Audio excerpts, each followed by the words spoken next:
This video is sponsored by Normandy 1998, Christopher Mitchell, 212th Trooper, Sylar 1610, and Justice Dragor, and brought to you by Normandy 1998, who requested this topic. If there is a video you want me to make, just head over to Patreon and become a channel member, and select the Pickle Producer tier, since among other benefits, this will guarantee that your video is made, be it the continuation of an existing series or a brand new story. Also, while I have you, please consider liking the video and subscribing to the channel, since it costs you nothing, and tells YouTube you like what I do. With that out of the way, let's get on with the video.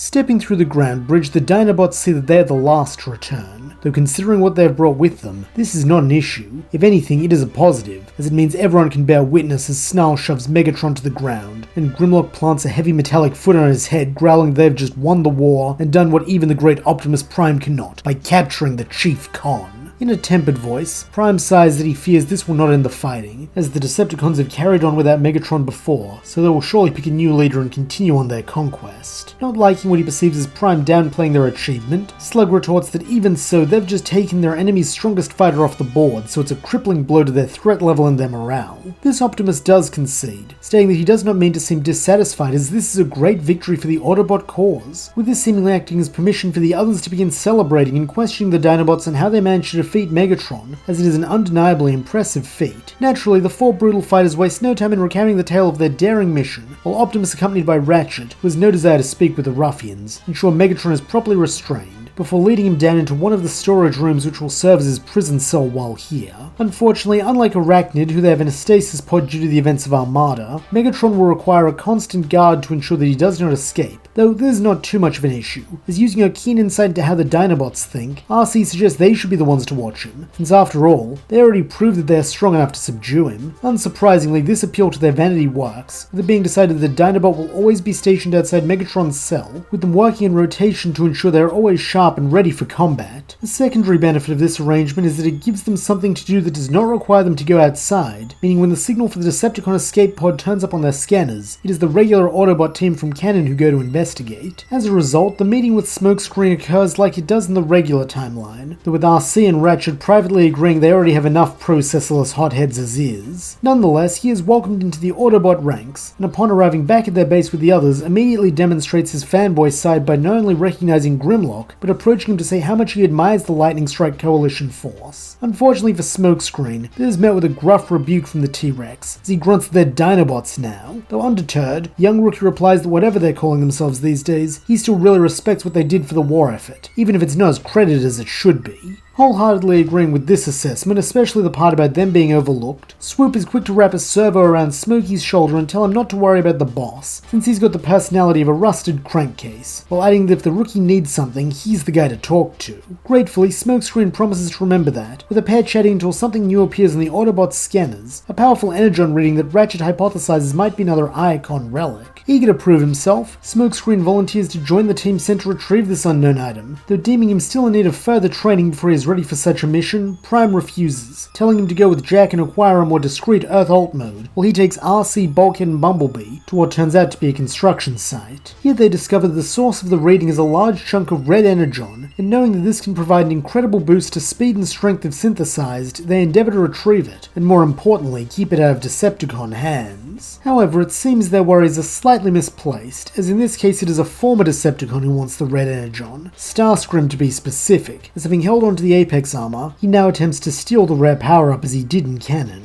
Though here a divergence occurs courtesy of a previous one, as while the Autobots cannot breach the Apex armor, the presence of an uninjured Bulkhead gives Optimus someone to work with as he tries to hold Starscream at bay long enough for B and RC to grab the energon and ground bridge away, meaning they succeed in securing their target, though at the cost of the Apex armor remaining in Starscream's possession. Nonetheless, when they arrive back at base, the Autobots feel triumphant, with RC and Bumblebee thanking Bulk for helping to keep Starscream off their back, while the human kids all gather around to inspect the red energon, albeit somewhat cautiously in Raph's case, since in his experience any energon outside the usual tends to herald disaster. Meanwhile, RC questions Jack on how his alt mode hunt with Smokescreen went, though to her surprise, the human boy explains they never went, since Smokescreen instead chose to spend his time with the Dinobots getting a first-hand look at Megatron. Evidently, this does not please the blue bike, as that was a direct order from Optimus. Though cutting him a bit more slack, Bulkhead reasons that Smokey's a green rookie who doesn't know better, so it stands to reason he'd want to see the bot he's been told is evil incarnate since he was a protoform, saying that she supposes RC does not press the issue, though she does urge Jack to do the responsible thing and make sure Smokescreen gets that Earth Alt mode soon for the sake of the team's anonymity. Following this, Ratchet sets to work on synthesizing the red energon into something useful, with it coming as a great surprise that Snarl offers to help, albeit in a brusque, aggressive way, since he is both a medic and engineer, so if anyone can get that stuff in working order, it's him. Admittedly, this is less born out of altruism and more a desire to transform himself and his teammates into even stronger and faster killing machines, though help is help, with the pair making good progress, so that soon they have what appears to be a workable prototype. However, this is where trouble arises, as while Snarl figures that he or one of his fellow Dinobots should test it out, Ratchet is adamant that this not be used frivolously considering what happened when he tested Synthan on himself. Angrily, the Spike Tail demands to know why Ratchet gets final say when they worked on this together, though if anything, the answer he gets only leaves him more agitated, as in an officious tone, Ratchet explains that he is still Chief Autobot Doctor and Science Officer. Seeing that this is only nanocycles from devolving into violence, Optimus chooses this moment to step in, backing up Ratchet while stating that for now, no one will be using the red energon. Unsurprisingly, this earns mutinous remarks from the Dinobots who feel as though they have been robbed, though when Optimus does not back down, Grimlock scoffs that they don't need the augmentation anyway before storming off. Meanwhile, on the Decepticon warship, they have been offered a boost of their own in Silas, now fused into the body of Breakdown. Figuring he can provide the cons with something no one else can, the former mech leader is confident that his proposed alliance will be accepted, though there is one thing he had failed to account for. He is not dealing with Megatron, but instead Dreadwing, who is assumed acting command of the Decepticons until his lord can be recovered. As a result, the Honorable Seeker has no desire to deal with an organic who would desecrate the remains of his comrade Breakdown, and so gives him to knockout when the Doctor requests the right to torture and experiment on him, with his just but merciless ruling going a long way to raise his esteem in the eyes of the other Decepticons. Not long after this comes the episode Legacy, where Dreadwing's leadership in contrast to Megatron's is highlighted once again, though not to the Con's benefit this time, as when Dreadwing finds the rock face with the Starsaber in it, he does not think to steal the rock itself as Megatron does. Instead, he focuses on pulling it out, as he doesn't understand what it is or why it will not respond to him, meaning that when the Autobots arrive, Optimus has an easier time pulling the sword from the stone, and in doing so proving his worth as a prime, before driving the Decepticons off without issue. However, kicking Con's skid plate is not the only thing the Starsaber is good for, as once Optimus and the others are safely back home, the blade begins to glow,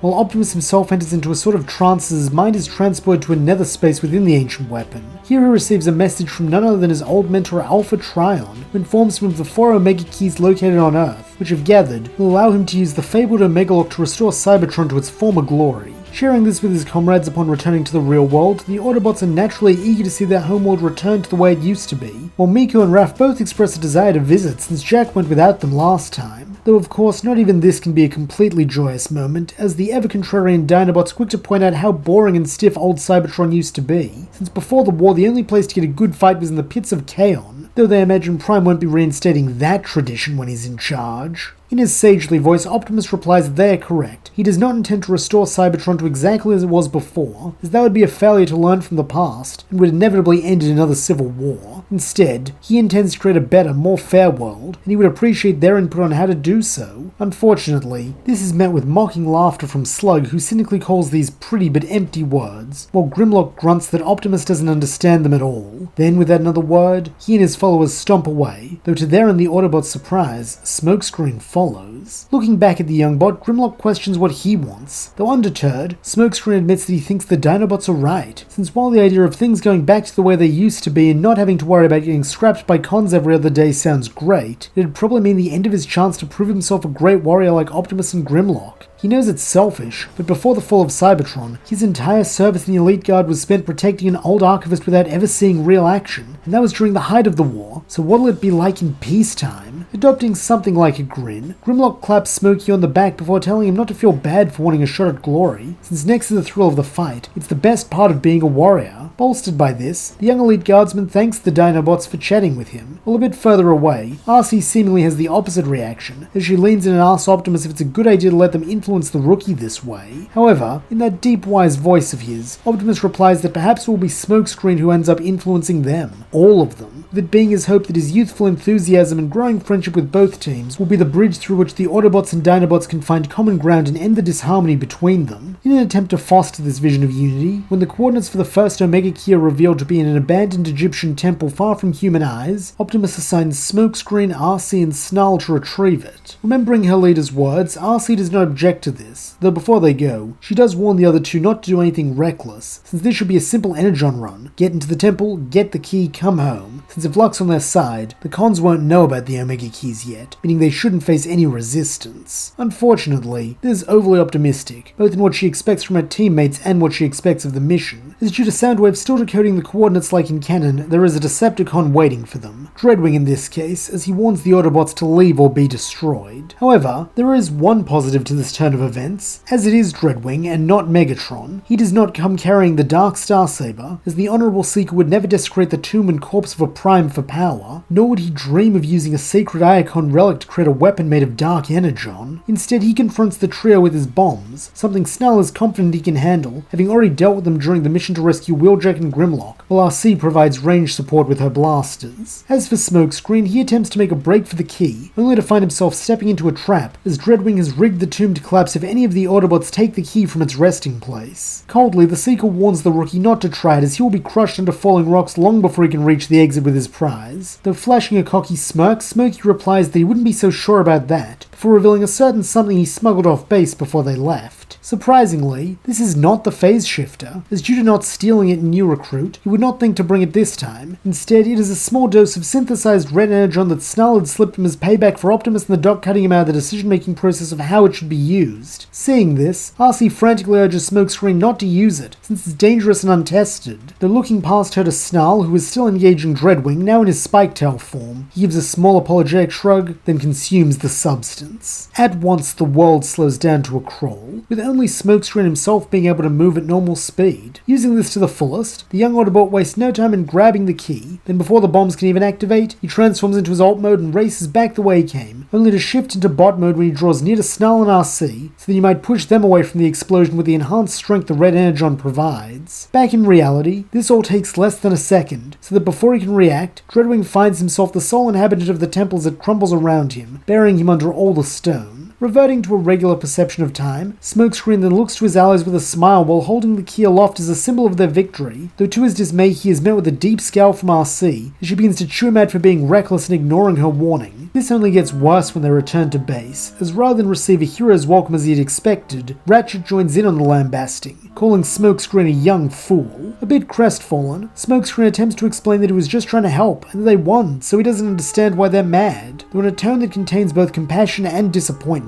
Optimus replies that the issue is not the result, nor the intention, but the decision to put everyone, including himself, at risk, since had things not gone so well, Smokescreen might have caused himself and his comrades to rejoin the Well of All Sparks prematurely. Nodding as he can see Optimus's point, Smokescreen goes to apologize, though before he can, Grimlock butts in, pulling the kid away and grunting that he shouldn't listen to Prime's nonsense. He had the guts to take a risk, so what needed to get done got done. That's what real leaders do, and that's what Smokey proved himself to be today. The others just don't understand that since they're too used to Prime's soft style of leadership. Though Smokescreen doesn't like thinking poorly of Optimus, as he still looks up to the blue and red bot, what Grimlock's saying, much like what Optimus said, makes a lot of sense to him, so that as he makes his way over to join the Dinobots, he tamps down any conflicted feelings and doesn't look back at his other comrades. Unsurprisingly, this quickly becomes a pattern, with the rookie spending more and more time in their company, to the point that before long he is inducted into their guard rotation, more or less making him an honorary Dinobot. Meanwhile, Ratchet continues work on the Red Energon project alone, as he does not trust Snarl anywhere near it after what he pulled in Egypt. This does slow testing down a bit, but in the Docbot's eyes, it is worth it for the added security, with it therefore giving him an immense sense of pride when a few weeks later, he is able to announce that he believes the formula he's concocted is ready for a field test. After much debate in which the Dinobots furiously advocate for themselves to be the test subjects, it is ultimately decided that Optimus himself will be the one to go, since he would not ask any of his allies to do something he would not do himself. To this end, when the second key is located by the lake, the heroic truckbot has Ratchet infuse him with the red energon. Then when the ground bridge is activated, he speeds off. To Optimus's pleasant surprise, it is exactly as Smokescreen had said, with the seeming time dilution meaning he can race to grab the key and return through the portal before it even closes, all the while leaving Knockout unaware that he was ever there to begin with. Upon his return, Optimus receives the hero's welcome smokescreen as expected. With this somewhat frustrating the young rookie as he cannot see why the situations are different. Though still being his eager to please easygoing self, he doesn't let this keep him down for long, instead briefly stepping away from his Dinobot friends so that he might join in on hailing his leader's victory while silently vowing that next time they find a key, he'll be the one to claim it, and this time, he'll make them all proud of him. Unfortunately, this does not come to pass, as when the third signal is detected a few hours later, Smokescreen is denied his request to join the mission, with Optimus explaining that following his insubordination during the first key hunt, it would be best if he stayed back until he has acquired greater discipline.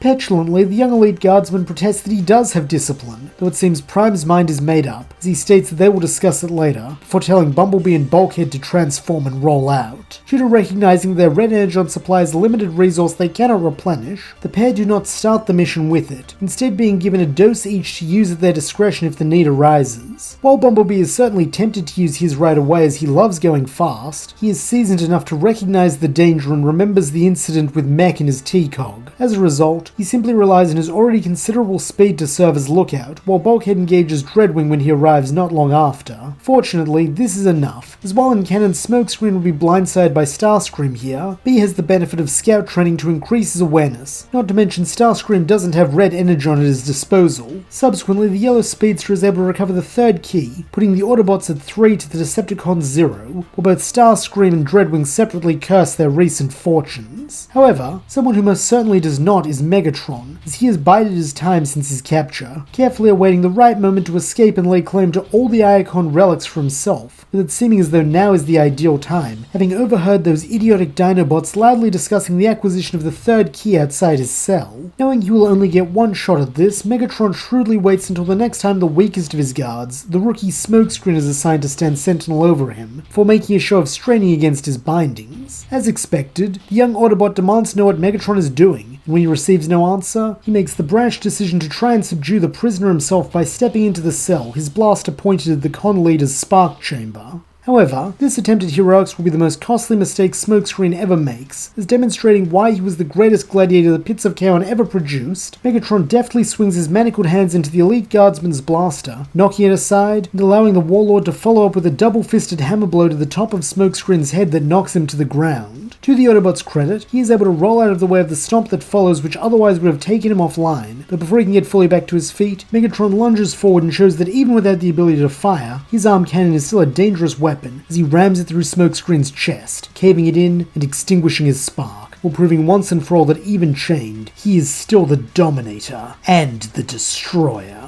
Looking down with cold contempt at the Autobot's lifeless body, Megatron scans for any trace of the key to his manacles, though to his surprise, he finds something more, a strange key nestled in his chest cavity which somehow survived the fatal blow. Being as shrewd as he is cruel, the Decepticon warlord has no trouble surmising that this must be the final Omega key, and while he is baffled as to how this up-jumped protoform would have it, he does not care, taking possession of it once he is freed of his shackles. Now all that remains is to claim the other keys and the relics, though unfortunately for Megatron, his fight with Smokescreen did not go unnoticed, with it drawing all 4 Dinobots along with Prime, Ratchet and RC. Due to still being unable to fly thanks to the damage inflicted on him by Grimlock's flames, Megatron has no choice but to make a tactical retreat, while attempting to hold the Autobots off with his cannon now that it is no longer locked. However, even with this weapon he stands little chance, not when Optimus and Grimlock see what has become of Smokescreen, with this allowing the pair to briefly put their differences aside and charge down the Decepticon leader, their 2 swords casting an orange and blue glow on the walls. Against such a pair it does not take long for Megatron to be subdued, but this also means it does not take long for disharmony to re-emerge, as once the Decepticon is returned to his shackles, Grimlock attempts to take his head, only for Optimus to block his blade with his own, declaring they can't summarily execute him like this, not when he's an unarmed POW. Furiously, the Dinobot leader roars that he doesn't care, that piece of slag offline Smokey, so it's their duty to avenge him. Though standing firm, Optimus protests that vengeance solves nothing. The only fair way to decide Megatron's fate is to have him stand trial. Evidently, Grimlock does not agree, nor do the other Dinobots, and considering they have the numbers advantage currently, they figure they can push this, with Grimlock snarling that Megatron is their prisoner, not Prime's, and they're not about to let his weakness get in the way anymore. At these words, Swoop, Snarl and Slug all begin advancing on Optimus, and while Ratchet and RC prepare to step in, they are stopped by a shake of their leader's head, as he tells them to focus on ensuring Megatron remains bound. He will handle this. He then addresses the three Dinobots attempting to menace him directly, stating they are on the same side, and there is no reason for them to resort to violence to solve this disagreement. However, this just earns him a grunt of derision from Slug, who reminds him of what Snarl said on the day they came to Earth.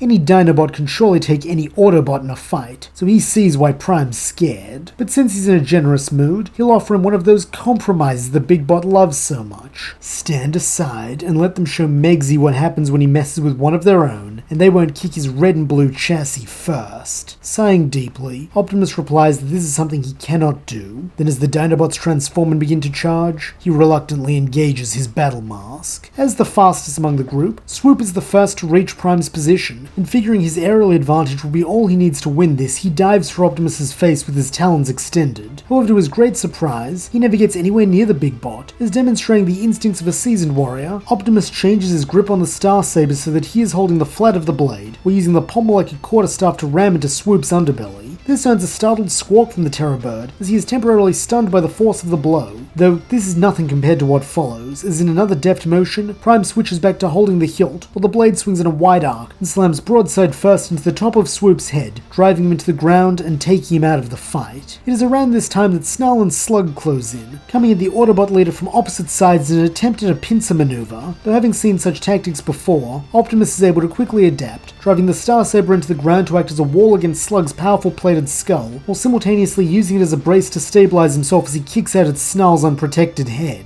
However, it seems the heroic Prime may have at last overreached, as before the kick can connect, Snarl's spiked tail lashes out to slice his leg. Seeing this, Optimus quickly shifts into his truck mode, allowing him to duck under the attack and slam headfirst into the Stegosaurus, in what Snarl realizes all too late was a feint to make him overextend his tail. Though, this is not the only thing to go through his processor, as when Prime's improvised headbutt connects with his face, the resultant impact stuns him too, leaving just Slug. As the one who started this, the Triceratops is not about to go down as easily as his comrades, and so as Optimus revs up and races towards him, Slug copies, breaking away from the Starsaber and attempting to do to Prime what he did to Snarl. Though, as the rowdy Rampager will learn, he was never Optimus's target, as when the truck draws near, he leaps and begins transforming once again, soaring over Slug's head and landing beside the Starsaber which he pulls from the ground. Knowing that his hard head cannot penetrate the blade, Slug, as the group's tactician, does what neither of his cohorts thought to do and returns to bot mode as well, a primal roar on his metallic lips as he charges at Prime. In contrast, Optimus does not seem to react at all, simply readying his blade and waiting for Slug's attack. Though he is not waiting for long, as when the Triceratops draws near, he throws himself forward, his spiked forearms poised to shred through Prime's mask and the face beneath it. However, this too is a critical error, as with a simple motion, Optimus raises the flat of his blade in front of his face like a shield, causing Slug's attack to bounce harmlessly off, while also turning all his momentum against him. As a result, Slug is sent stumbling backwards, and seeing this as a prime opportunity to end things, Optimus hooks the hilt of the Starsaber around the back of his opponent's knee, causing him to topple over, while Optimus himself steps forward and places the tip of the blade against the fossilized fighter's chest to signify that he has defeated the Dinobots, and without leaving a scratch on any of them. By now, Snarl and Swoop are coming too, though knowing they'll just be beaten again, they don't attempt to reinitiate combat, instead listening as Optimus stoically states that for a long time now they have mistaken his mercy for weakness, believing he lacked the power or the conviction to lead, though he hopes they see now that his choice to exhibit restraint is its own form of strength. He grieves for Smokescreen the same as they do, and wants to see Megatron answer for his crimes, but he will not allow them to compromise their principles to see it done.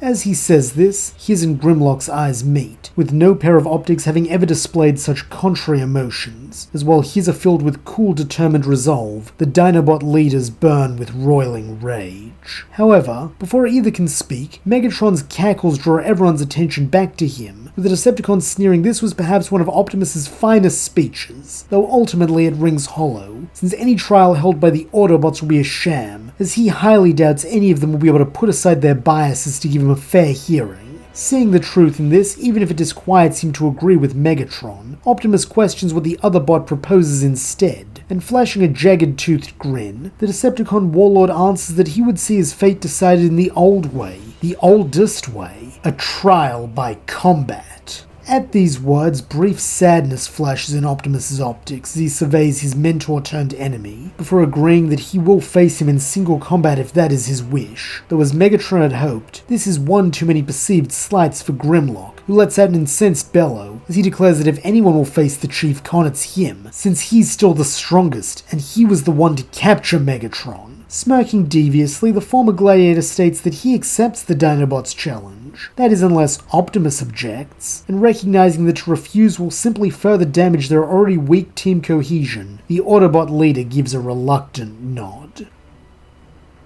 And that's where we'll leave things for now. Thank you so much for listening. I hope you enjoyed it, and if you did, please don't forget to like, subscribe, and leave your thoughts, suggestions, or screams of rage in the comments below.